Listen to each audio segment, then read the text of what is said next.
Hey guys, welcome back to day 7 or the 7th part of our Java series. If you haven't checked out our previous videos, I highly suggest you to do so, as the concepts will just get more and more complicated and they build on each other. So today let's talk about for loop. So what is a for loop? A for loop is a loop that executes a set of code a certain number of times determined by us. So if you are writing your name in cursive 3 times, then you run the for loop 3 times. So here's a review of the while loop that we learned before. We initialize the loop variable outside of the while loop at the very start, and that loop variable will get tested by the condition and changed throughout the code. We then have a condition which checks whether the loop variable is true or not. If true, we will run the code inside the while loop. If false, we will just exit the while loop, meaning we will be done with it and we'll move on.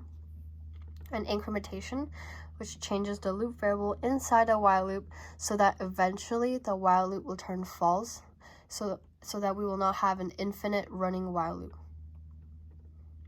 So back to our for loop. This is the syntax for a for loop. We have for, which tells Java it's a for loop. And then we have our initialization of the testing loop variable.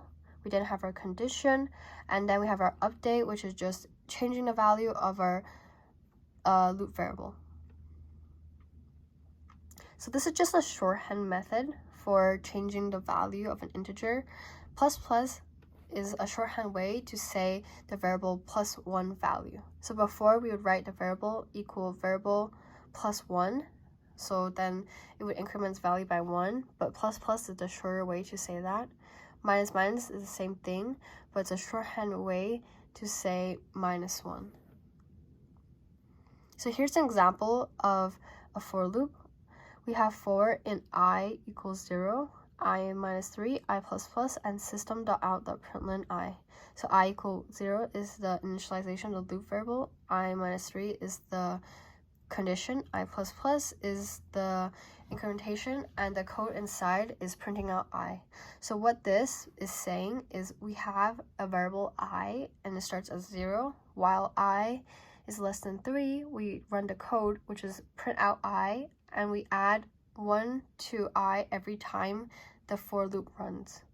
For the one below, it starts at 0 and the condition checks if it's greater than or equal to 0. And its incrementation is I minus equal 2.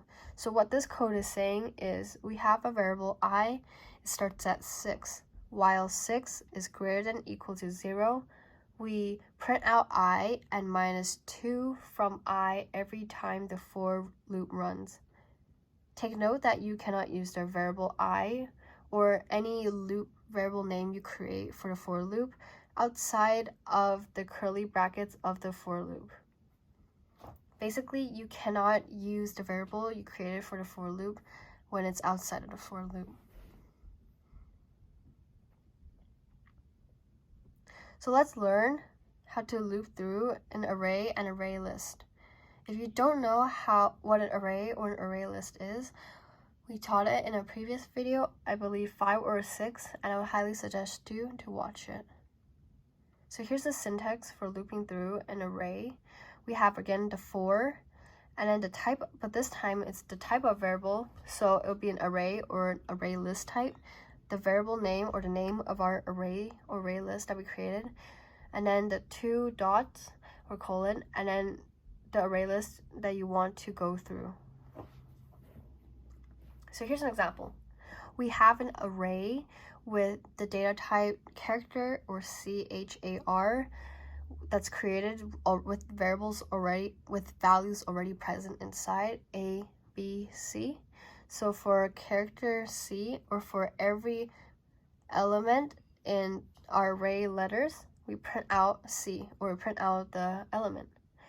The one below, we have array list nums, and we add the value 1, 2. So now nums has the value 1, 2, and so we say for int nums, that's saying for every element inside the array list nums, we print out that element. So that would be it for today. Thank you for watching, and please subscribe.